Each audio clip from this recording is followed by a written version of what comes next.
Countrywide Connect with Andy Thompson and Sarah Perriam-Lamp. Right, normally now we have our Dairy Country panel. Anne Lee normally runs that for us, and I normally get to head off and have a bit of a break. But she's got the flu, so things aren't very flash for her. So I am going to step into her shoes, and hopefully I can do it as well as she does. We're going to head across the ditch now to South Australia. We're going to talk to the Hurrell families from Rockwheeler Farm, Holstings. Hey, g'day guys, welcome to Countrywide Connect. Really appreciate you guys coming on the show, Wes, Rita and James. Welcome to it. Just quickly, maybe Wes, just give us a bit of a picture of where you are in South Australia. I have not made it to South Australia yet. I would dearly like to make it. I thought you guys were pretty dry there. Just talk to me a little bit about your farm and where you are.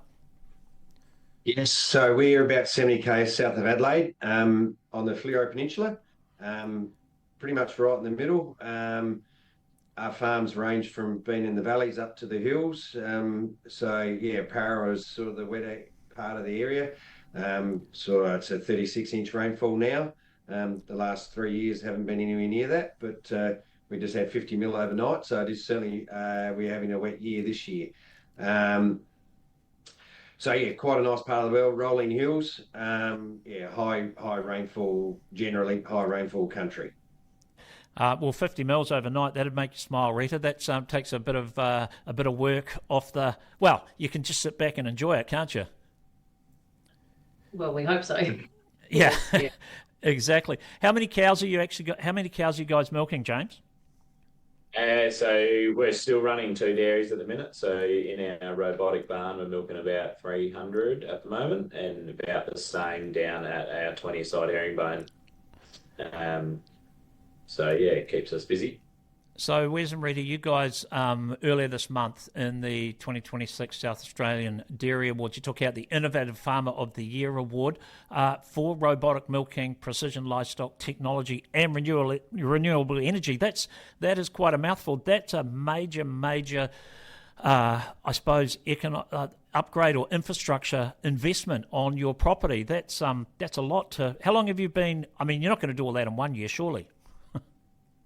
No, well, it's a 4-year plan, and what we've built is a full infield site. So it's a barn that'll hold 400 cows. We've got 6 Lely robots, a new office area, maternity shed, 2 calf rearing sheds, commodities area, commodity shed, all from scratch. It's been a fair investment. Obviously, with that, we've tried to have cow comfort, number one. Elite production, we've got a very good genomic herd. We're a registered stud. We sort of a BPI is saying we've certainly concentrated on over the last probably 5 to 10 years. James has taken over a few bit of showing as well. So keen on getting correct type. We went into the barn on the 6th of June, Laley basically said it's probably the best transition they've had with a very quiet herd, and we had a good group of people around to help us go in. The transition was very good. Cows have been milking well. We finally got a battery system up with the solar up and running in the last couple of weeks.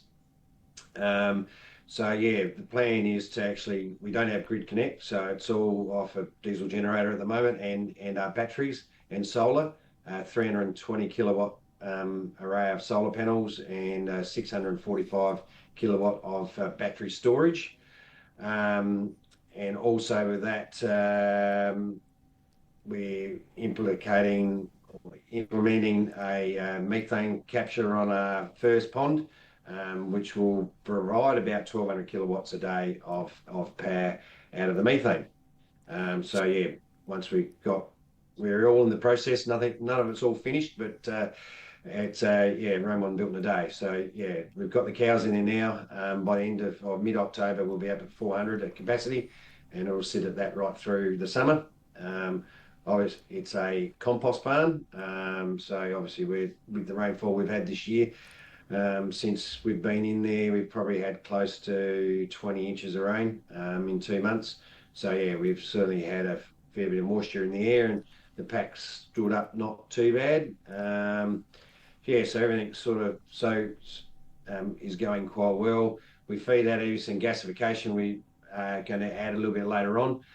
Yeah, our farm will be carbon zero, and along with feed additives as well. So yeah, it's been a bit of a long-term plan, but yeah, and soil carbon. We've done a full soil carbon audit as well over all our properties. We've got about 200 acres we own on 5 different areas, plus a bit of lease land as well. Wow, that's impressive. Just on that, before we talk about the robotics, Wes, are you now fully? Once you get your renewables up and running, will that mean you won't need your diesel generators and they will just be backup, or is that the plan? Yeah, correct. Yeah, even now on a good sunny day, yeah, we'll have enough storage and power to run it for 24/7. Wow, that is significant. So when you talked about that, what does that mean in panels? Have you got obviously it's not just roof panels, you must have a certain area outside, all panels now? How big? Well, obviously we were fortunate when we built our barn, it's 220 metres long by 40 metres wide. Yeah, we got plenty of roof space. So they're big commercial panels, they're 625 watts. So yeah, there's a fair few up there. I don't know the exact number, but yeah, there's a lot. Yeah, and as you said, you're not connected to the grid, so basically you need to store your surplus. So what storage capacity you ran through those numbers? They were impressive very quickly. How much storage did you have? 645 kilowatt. Okay, well, that's significant. James, just on the robotic, you've been involved in setting up the robotic dairy. Just talk to us a little bit about that. Did I see you got 12 Laleys in there? So we've got 6 Laley robots.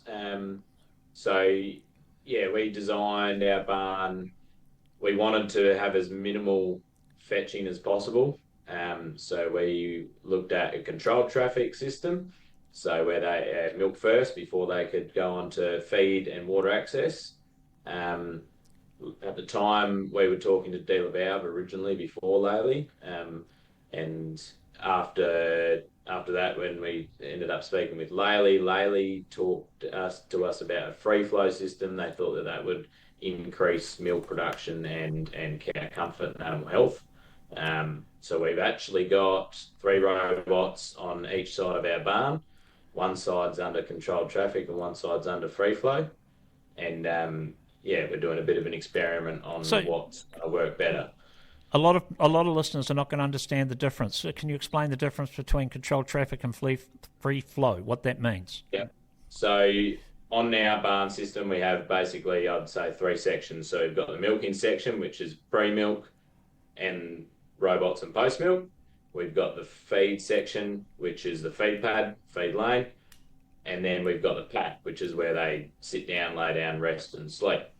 On the controlled traffic side, they rotate around. So to get into pre-milk, there's one-way gates that they've got to walk through and they can't go back. Once they go through the robot, they go through another set of one-way gates after the drafting system and they can't go back again. And then when they want to, after they have a feed and they want to sit down, again, one-way gates between the feed pad and the pack, so they can't get back onto feed unless they rotate back through the robot. On the free flow side, still got the same. We've got pack, feed lane, and the milking area.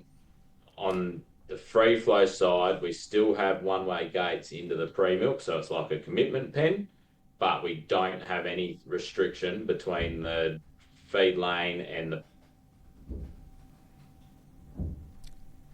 All right.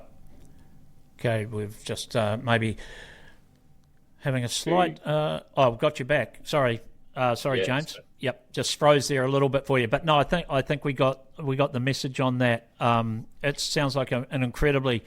an incredible system, actually. I have seen a robotic shed here in New Zealand, but nothing of that scale. So certainly seems like you've got it up and running there significantly. guys, it is. I'm just interested a little bit. I'm not sure whoever wants to answer this question. I'm interested in the changes of your farming system since you went into this. Staffing, has it freed you up to do other things? Obviously, not having to milk once or twice a day, depending on your system.